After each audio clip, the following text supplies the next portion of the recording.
Pues me llamo Frank Min, soy jubilado, antes era profesor. Digo era porque no me considero ya profesor de nada. Y me especialicé en la autogestión durante la Guerra Civil Española y voy a exponer grosso modo lo más importante de lo que fue la charla del viernes. Lo que me parece interesante es que la idea de cambio social, según unas pautas libertarias, eso es muy viejo, aparece prácticamente en las ideas de Bakunin, sobre todo en un folleto de James Guillaume en 1876, que prácticamente se fue retomando hasta el año 33, en el folleto de Isaac Puente sobre el comunismo libertario. Entonces me parece lo interesante es ver cómo los trabajadores en un momento dado se apropiaron de ideas que ya existían, que ya se conocían. Por ejemplo, incluso aquí en España hubo una ponencia que ya definía la organización de la sociedad con el uso de las estadísticas, con el cierre de los talleres que iban en contra de la salud de los obreros, cosas que parecen escritas para hoy, para España o para América Latina o para cualquier parte del mundo.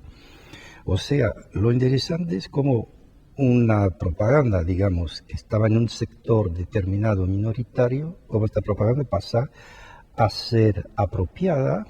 en el buen sentido de la palabra, asimilada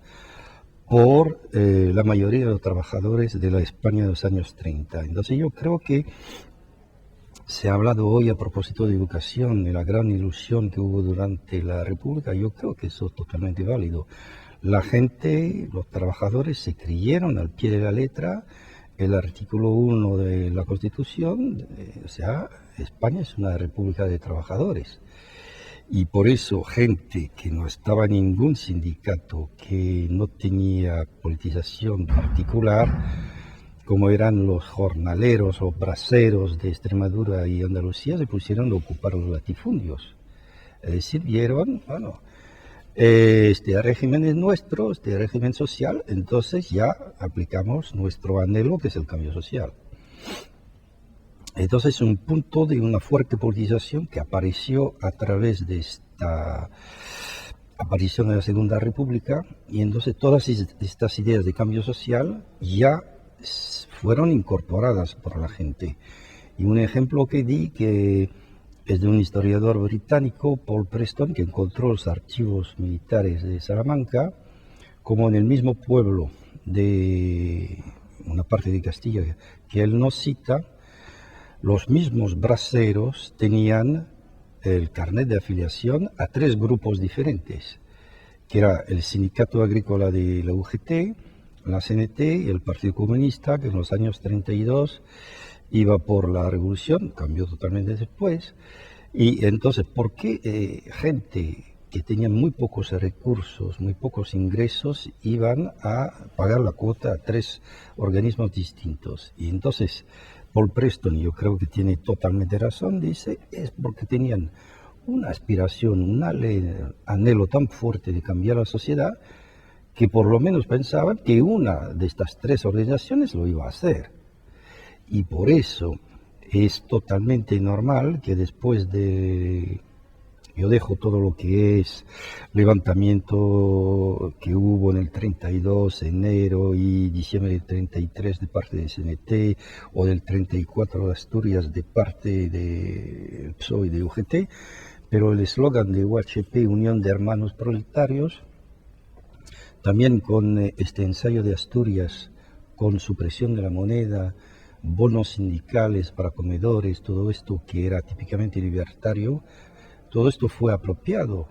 y esto fue retomado y aplicado a partir de julio del 36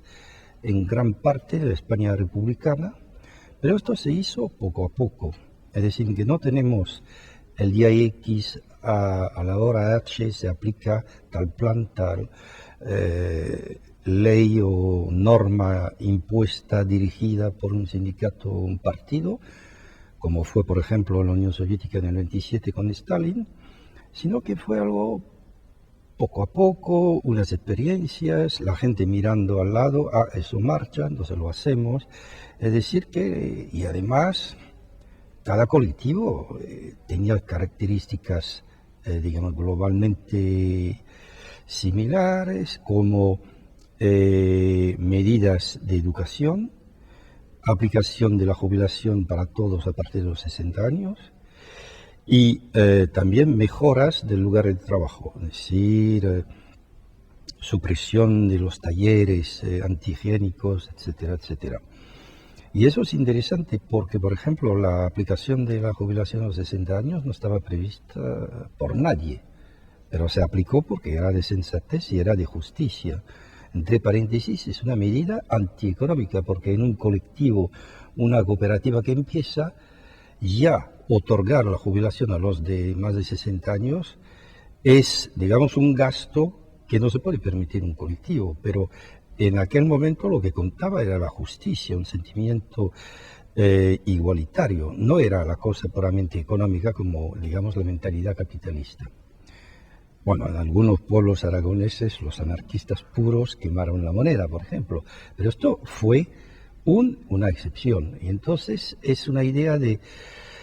todo este hervor, esta evolución que hubo, que traté de presentar el viernes pasado. Gracias.